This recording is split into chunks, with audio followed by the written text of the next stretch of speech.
Turn the pumpkin bottom up and then draw a circle around the base of the pumpkin.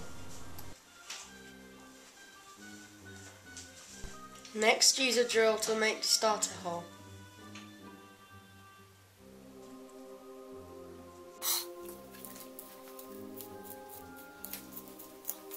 Wait until it's gone all the way in, then stop and then pull it out.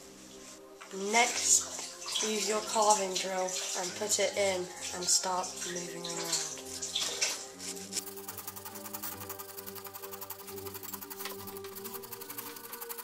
I've marked the base of the pumpkin and now I'm going to remove the lid.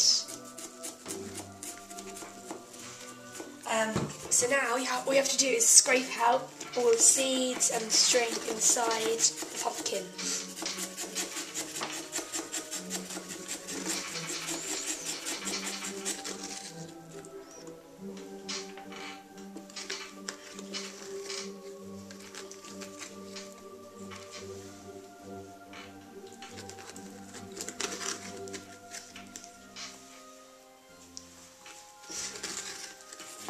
To scrape out the insides, I'm using a bossed opener like this because it's got quite a flat, sharp edge, so it's good for doing it. But however, you could also use a spoon or a special Halloween pumpkin scraper which we bought at the store. I'm just scraping out the strings inside. I find it best if you do go down, but you can also go side to side.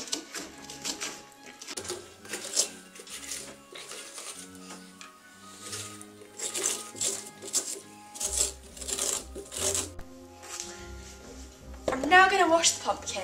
This is to get rid of any germs there are to stop the pumpkin from moulding and make it last longer. As you can see, I re-washed the lid. I'm just going to use some cold water. First going to just put it in the inside of the pumpkin. So now I'm washing the outside and now I'm going to leave it to drain. To get your pattern, you can just get a pattern off the internet. And now I'm stuck up to the top, so now I'm going to stick it on the bottom. But as you can see, it's a curved pumpkin, so we need to sort of make a few cuts to the side like I've done. And you have to figure out a way of getting it to mould as best you can the shape of the pumpkin.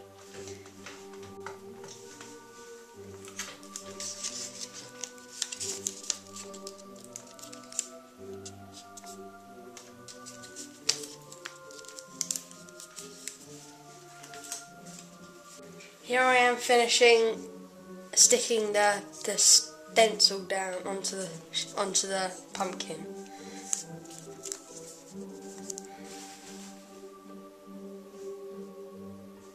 This is a pounce wheel which we use for marking the pumpkin through the template.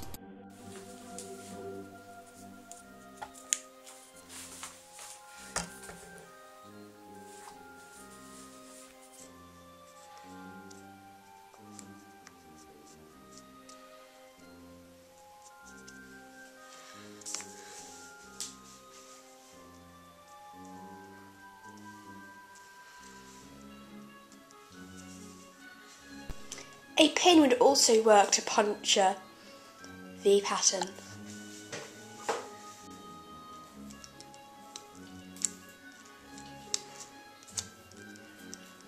Once you have finished the design, take the pattern off.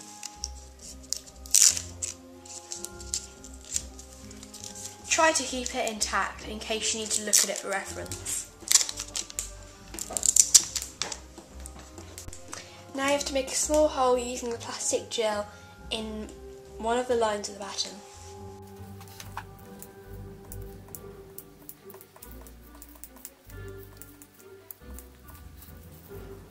Make sure it reaches the other side. Now we need to get the saw and saw across the pattern, or down in this case. Put it in and just go down.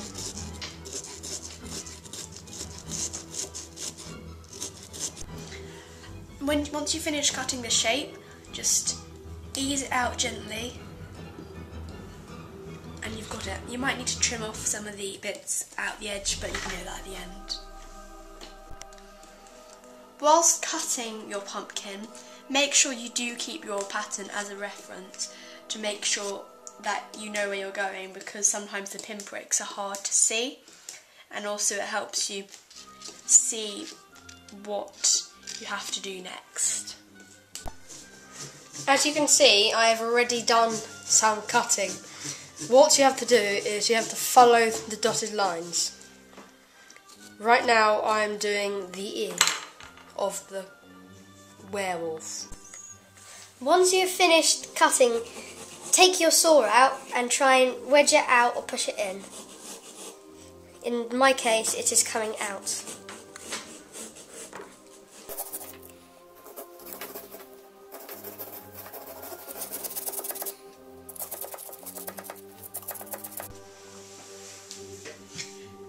Now, just repeat the process. Another method is to cut through the pattern, but in my thoughts, I just tried this out for once, but it doesn't really work because the paper, it gets wet and it rips.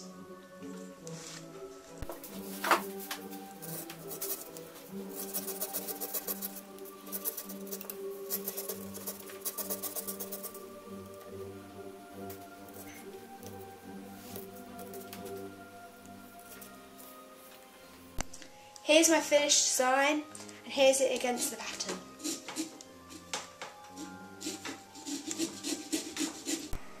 I'm now going to reveal what the finished project looked like. This is the template. 3, 2, 1. How's that look?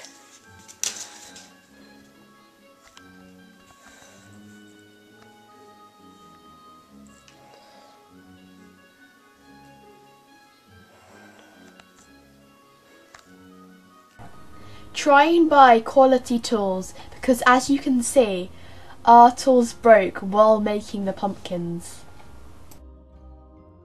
A really good tip for when you're lighting your when you're making your pumpkin is to make it the opposite way around, with the lid to be the actual pumpkin. So then, when you're lighting the candle, you don't burn yourself when you're dropping it in when it's lit. This is the tip from the world champion pumpkin carver, who happens to be British. Now we're going to test the pumpkin.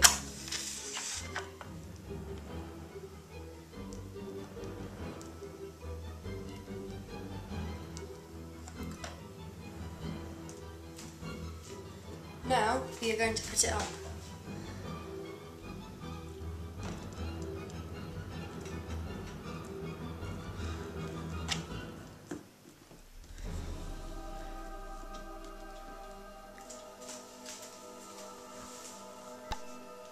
Now we're going to do the grand reveal of my Minion pumpkin. So, I've placed the candle inside the base of the pumpkin, and I'm just about to light it.